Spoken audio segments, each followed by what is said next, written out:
이 영상은 태어나서 처음 고백받은 썰과 세계관을 공유합니다. 간단하게 요약하자면 2016년도에 중국 대학교에서 외국인 대상으로 한 중국어 강좌를 들은 적이 있다. 그리고 첫째 날에는 몽골인 남학생, 둘째 날에는 필리핀 여학생과 같이 수업을 들으며 이야기를 했다. 이 필리핀 친구 B는 당시 28살인 스튜어디스였는데 외국어를 배우는 게 그쪽 업계에 도움이 된다고 생각해 이쪽에 온 참이었습니다. 그리고 꽤나 의외였던 건 이 친구가 한국을 엄청나게 좋아하더라는 점. 한국 음식이나 드라마도 많이 봤고 자기가 사는 동네 클럽에 있는 한국인 남자애들이 아주 섹시했다는 이야기를 했었습니다. 물론 지금과 20kg 차이 나던 이 돼지아람은 그 섹시한 한국 남자 카테고리에 해당되지 않았고 한국인이 다 그렇게 섹시하진 않아, 나 같은 지방 낀 놈도 있는데 뭐 라고 말하니 그렇긴 하네라며. 이야, 이거 서운하네. 뭐 아무튼 그렇게 금방 친해질 수 있었죠. 흔히 한국에서 인기 있는 외국 음식들을 보면 현지에 맞게 바뀐 것들이 되게 많잖아요. B와의 시간은 반대로 한국 음식이 해외에서 어떻게 바뀌었는지 알게 되는 시간이었기도 했습니다. 한국 음식 중에서 제일 맛있었던 게 뭐냐고 물으니까 발음하기 힘들어서 뭐라 부르는지 잘 모르겠는데 주황색에 달달하고 끈적끈적한 거야. 이게 뭐였을까요? 정답은 떡볶이입니다. 한국에서 먹는 것에 비해 밥맛이 강조되어서 저렇게 표현하더라고요. 뭔가 의아하지만 재밌어. 그날 B는 괜찮은 한국 식당이 있는데 같이 가보겠냐고 했고 한식이 얼마나 잘 나오냐 보다는 외국인들이 인식하는 한식이 어떤 느낌인지 궁금했기에 두근거리며 따라갔습니다. 그날 간 식당은 홈플러스나 이마트에서 흔히 볼 수 있는 푸드코트형 식당이었는데 고기를 구울 수 있게 불판도 같이 놓여있는 시기였습니다. 저는 삼겹살을 시켰고 그 친구가 시킨 한식은 돈가스였습니다.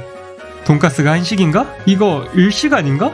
일단 경양식 돈가스이기도 했고 경양식을 양식의 영향을 받은 일본의 화양식의 영향을 받은 한국의 요리 장르라고 하면 일단은 좋아요. 그러다 치고 하지만 더 기묘한 건 그걸 먹는 방식이었으니 B는 돈가스를 고추장에 찍어 먹고 있었습니다. 이러면 이제 한식인가? 먹어보라고 해서 하나 먹어봤는데 고추장 소스에 가능성은 보였다 정도로 말해야겠네요. 고기 들어간 볶은 고추장 같은 거라 생각보다 나쁘진 않더라. 생각해보면 우리도 스웨덴식 미트볼과 이탈리아식 토마토 파스타와 뭐 이것저것 섞어서 양식으로 뭉뚱그리고 맛있게 먹고 있으니까 문화를 전공자처럼 깊게 파는 게 아니라 가볍게 즐긴다면 이 정도로도 충분하지 않나 싶더라고요. 그리고 삼겹살을 굽는데 이 친구가 그냥 자기 젓가락으로 생고기를 불판에 올리고 있었습니다. 뭐 이런 시답잖은 이야기까지 하나 싶으시겠는데 복선입니다. 생고기를 젓가락으로 뒤적이는 건 식중독 문제 때문에 비위생적이라는 인식이 있죠. 그래서 저 같은 경우 멍하니 있다가 젓가락으로 고기를 뒤집으면 그냥 젓가락 끝을 불로 한번 지져버리는데요. 그래서 이 친구한테도 이거 이렇게 하는 거 아닌데 하면서 제 젓가락을 불가에 쓱쓱 휘저었습니다. 그 친구도 그렇구나 했고요. 시간이 지나서 필리핀 친구 하나, 나이지리아인 친구 하나가 추가되며 넷이 같이 돌아다니게 되었을 때 다른 고깃집을 들어가게 됐는데요. 그때 B가 말하길 한국에는 생고기를 젓가락으로 뒤집고 끝을 불로 지지는 문화가 있대. 그러더니 아주 나 잘했지라는 표정으로 저를 쳐다봤습니다. 내가 영어를 잘 못하긴 한데 어떻게 이게 이렇게까지 이야기가 된 거지? 이걸 다시 정정해줘야 하나 싶었는데 솔직히 영어로 말하기 어려워서 그냥 그렇다 했습니다. 자, 이것이 잘못된 문화가 다른 나라에 퍼지는 과정이다. 만약에 나랑 B가 필리핀에서 엄청 유명한 사람이었고 인터넷이 지금처럼 활성화되지 않은 시점이었다면 필리핀에서는 한국인은 모르는 한국 문화가 새로 정착되었을지도 모르죠. 뭐 나중에 다른 영어 잘하는 한국인 친구가 고쳐줬으려니 생각해야겠네요. 이런 식으로 우리 4명은 서로 같이 놀러다니며 짧고 긴 이야기를 많이 나눴었는데요. 문제는 필리핀과 나이지리아 모두 영어가 공용어라 얘네는 영어를 원어민처럼 하는 게 아니지, 얘네는 원어민이지. 근데 저는 아니었단 말이죠. 영어를 그리 잘하는 것도 아니고 그런데 기왕 이렇게 된 거 사리고 싶진 않아서 같이 처음 놀게 될 때 그런 이야기를 했습니다.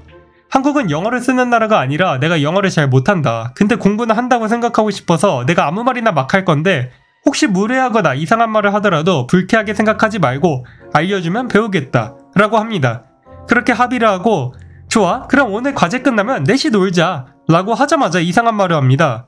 플레이가 파피 플레이 타임처럼 어린아이끼리 말할 때는 그냥 평범하게 놀자는 뜻인데 어른끼리 말하면 이게 되게 성적인 의미라고 하더라고요. 한국어로 표현하면 하자 같은 게 성적인 의미로 쓰일 때가 있는 것과 비슷하지만 그것보다는 조금 더 확실하게 성적인 느낌인 모양이었는데 야, 친구 사귀고 처음 한 말이 야, 우리 넷이서 해볼까? 굉장한 미친놈이 되었습니다. 영어 잘하는 척 했으면 나도 섹시한 코리안 될 뻔했다, 그죠? 그 뒤에는 뭐 소소하게 놀면서 지냈습니다. 국수 사건이나 인종차별 해프닝 등 비슷한 사건들이 몇 개 더 있지만 이건 분량상 쇼츠용으로 남기고 마침내 수업이 끝나고 모두 헤어질 때가 오게 됩니다. 그리고 수업의 마지막 날은 제가 살면서 직접 본 가장 심각한 싸움으로 이어지는데, 여기 반이 한국인이 제일 많긴 한데 몽골, 나이지리아, 필리핀, 일본, 기타 등등 되게 국적이 다양했거든요. 그러다 보니 선생님이 이제 헤어지기 전에 칠판에 각자 자기 나라에 관한 이야기를 적고 그 앞에서 같이 사진을 찍으면 어떻겠냐 제안을 하십니다. 우리 4명의 친구들은 미리 다 구석에 하나씩 적어놓고 서로가 쓴 걸 찾으면서 스몰 토크를 나누고 있었는데 갑자기 칠판 앞에서 두 남성의 고성이 들려옵니다. 오, 마지막 날의 싸움이라니 빅 이벤트인가? 사건이 이러했습니다. 학생 중 한 명이 칠판에 우리나라를 지켜주는 군인에게 감사합니다 라는 식의 내용을 썼는데 그 학생과 같은 나라에 있는 친구 중 하나가 화를 낸 겁니다. 오, 이게 뭐가 문제지? 한국에서 이렇게 적었다고 시비를 걸면 혹시 그쪽 사상을 지지하세요? 부터 나왔겠지만 이쪽은 그런 문제가 아니었어요. 왜냐면 그 나라는 내전 중이었고 반대 진영의 학생이 너희 군인이 우리나라 사람들을 학살했는데 그런 놈들에게 감사한다는 거냐? 라며 싸움을 건 겁니다. 그리고 군인에게 감사합니다라고 쓴 사람은 뭐야 너 반란 분자였냐? 뭐 이런 식으로 받아쳤고요. 이게 한국이었다면, 그래서 이재명 혹은 윤석열을 존경합니다 해서 싸움 붙으면 야 누군가를 존경하는 건 존중받을 수 있는 자유다 이 정치병자야 정도로 싸움 건너물 까고 끝냈겠지만 이건 어떻게 해야 되지? 이 친구들이 어느 나라 사람인지 모르겠어요. 예전에 방송에서 시청자가 그 당시 내전 크게 일어난 나라가 하나 있으니 거기 아니냐면서 합리적인 의심을 해주긴 했는데 노딱이 무서우니 나라명은 패스하고 두 학생이 다크에 한 덩치 했거든요. 젊은 여선생님이 몸싸움이라도 날까봐 되게 마음고생을 심하게 하시더라고요. 여기서 흥미로운 건 이 나라가 시청자가 생각한 그 나라가 맞다면 거기는 영어가 아니라 아랍어를 쓰는 곳이거든요. 그리고 둘 다 같은 나라 사람인 걸 확인했으면 아랍어로 써도 될 텐데 굳이 영어를 써서 화를 내더라고요. 지금 생각해보면 이 두 학생은 감정적인 분노와 별개로 여기 모든 학생들이 알아들을 수 있는 영어로 항의하면서 쟤네 진영 나쁜 놈을 어필하려던 것 아니었을까. 그랬다면 자기네 진영의 이미지를 위해서라도 주먹다짐을 할 가능성은 없지 않았을까 라는 생각이 들긴 합니다. 그렇게 생각하면 어떤 의미에서는 싸움이지만 품위가 있었나? 여러분들은 어떻게 생각하세요? 선생님은 여기서 어떻게 해결하는 게 옳았을까요? 이 사건은 나중에 러시아의 우크라이나 침공 때 한 번 더 생각이 났는데요. 칠판에 쓴 인물이 우크라이나인이고 러시아인이 시비를 걸었다면 그러면 시비를 건 러시아인 학생이 잘못일까요? 그럴 수 있겠죠? 그럼 반대로 러시아인이 칠판에 쓰고 우크라이나인이 시비를 걸었다면 그러면 시비를 건 우크라이나 학생이 잘못일까요? 그건 뭔가 아닌 것 같죠?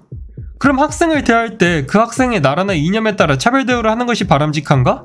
이거는 개인적으로는 그러지 않는 게 좋다고 생각하지만 이 정도 심각한 상황이면 그럴 수도 있죠. 하지만 지금처럼 잘 모르겠는 문제라면 얘들아 잠깐만 선생님이 내일까지 너희 나라의 국제 문제를 공부해서 더 나쁜 진영 쪽 학생한테 벌을 줄게 라고 하면 되는 건가요? 이러니까 뭔가 이것도 이상하잖아요. 선생님이 이 국제 문제에 대해 잘 모르는 상태라면 그러니까 칠판에 쓴 놈이 잘못 이러면 칠판에 쓴 애가 우크라이나인이 되고 시비를 건 놈이 잘못하면 시비를 건 애가 우크라이나인이 되고 야야 여기서 싸우지 마 하고 넘기면 침략당한 나라의 학생이 멸시를 당했는데 자기 일 아니라고 넘긴 선생이 된다 라고 시나리오를 짜면 여기서 교사의 올바른 선택은 무엇인가? 여러분이 선생님이라면 어떤 선택을 하실 건가요? 저는 일단 생각한 답이 있지만 나락을 가기 싫으니 사리겠습니다. 여러분들은 댓글로 답과 생각을 남겨서 저 대신 나락에 가주신다면 하나하나 읽고 생각해보는 시간을 가져봐야겠네요. 그렇게 중국어 수업의 마지막 날은 아주 다이나믹하게 끝났습니다. 하지만 중국어 수업이 끝났어도 한국에 돌아갈 일이 남았잖아요. 여기서도 사건이 터집니다. 한국에서 여행 비자로 중국에 간 뒤 거기다 유학 비자로 바꿔서 연장한 거라 시간이 꽤 여유가 있었고 수업이 끝난 뒤에도 한 달 전 넘게 쉰 다음 복학을 위해 한국에 돌아갈 준비를 합니다. 비행기표 체크, 짐 체크, 기념품 체크, 여권 체크. 자 이제 한국 돌아갈 때까지 한 일주일 남았으니까 마지막으로 맛있는 거 좀 먹고 푹 쉬다 가라. 비자 며칠 남았지? 3일이 지났는데요. 이걸 그 누구도 알지 못하고 있었고 저는 그렇게 불법 체류자가 되었습니다. Holy shit! 이게 연장을 하려고 해도 안 돼요. 이미 저 3일간 불법 체류자라 가면 바로 잡혀가는 상황이 된 거죠. 한 번도 겪어보지 못한 변수에 가족들이 다 당황하고 저희 어머니는 한인 커뮤니티에서 관련 이야기를 찾아봅니다. 다행히도 저 같은 사례가 있긴 하더라고요. 우리 남편이 비자가 만료되고 재발급 받으려고 갔다가 실종되었는데 불법 체류자라고 구류되었던 거라고 합니다. Holy shit! 근데 보니까 그쪽은 비자가 만료되고 반년 넘게 그냥 중국에 있었던 거더라고요. 그건 잊어버린 게 아니라 양심을 버린 게 아닌가 조심스럽게 의문을 던지고 싶고요. 아무튼 엄마는 그 뒤로 아주 걱정이 태산이 되어 아이고 우리 아들 감옥 가나 어쩌지 지금이라도 빨리 비행기표 땡겨야 되는 거 아니야 하며 마음고생하는 포지션에 맞고 아빠는 그 뒤로 어차피 이제 늦었는데 비행기표 땡기지 말고 그냥 남은 시간 최대한 잘 쓰자. 반년 불법 체류도 일주일이면 우리는 열흘이니까 하루도 안 있을 거야. 거기서 기분 좋은 생각하게 맛있는 거 먹으러 가자. 라며 유튜브 커뮤니티에 가끔 보이는 아빠 포지션을 맡았습니다. 저는 솔직히 흥미진진했습니다. 살면서 감옥 가본 적도 없는데 중국 감옥? 이거 귀하거든요. 그 정도로는 앞길 막히게 기록 남고 이런 것도 아닌 것 같고 그래서 그 뒤로 밥 먹을 때마다 야 이제 며칠 뒤면 콩밥 먹어야 되니까 지금 잘 먹어야지 하면서 그냥 장난스럽게 시간을 보냈습니다. 그렇게 총 열흘간 중국에서 불법 체류를 한 뒤 마침내 결전의 날 우리의 전략은 몰랐어요 라고 하는 거다. 비자가 만료된 걸 공항에서 알고 아차차 하며 고의가 아님을 어필해라 라는 것이었습니다. 사실 열흘 중 3일 정도는 고의가 아니었으니 30%면 해자죠. 그렇게 아무것도 모르는 척 공항에 들어갑니다. 바로 걸려서 공안에게 끌려갑니다. 허리춤에 무서운 방범봉을 든 공안이 따라오라면서 독방에 집어넣고 그쯤 되니까 좀 무섭더라고요. 여기서 맞아도 증거 없다고 모르쇠 하면 어쩌지? 그래서 속으로 열심히 어제 배운 몰랐어요를 정중하게 말하는 법을 되새기고 있는데 무섭게 생긴 공안이 반대편에 앉습니다. 이 공안은 아무 변명도 듣지 않고 영어로 말을 했는데 이 문장은 아직도 잊히지가 않아요. First time is a warning. Next time will be fine.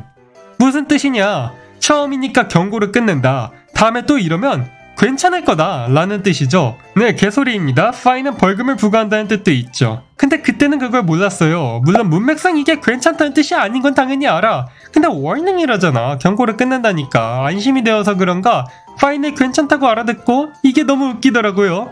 그래서 공안이 정색을 하고 겁을 주는 와중에 제가 빵 터집니다. 책상에 얼굴을 받고 웃어요.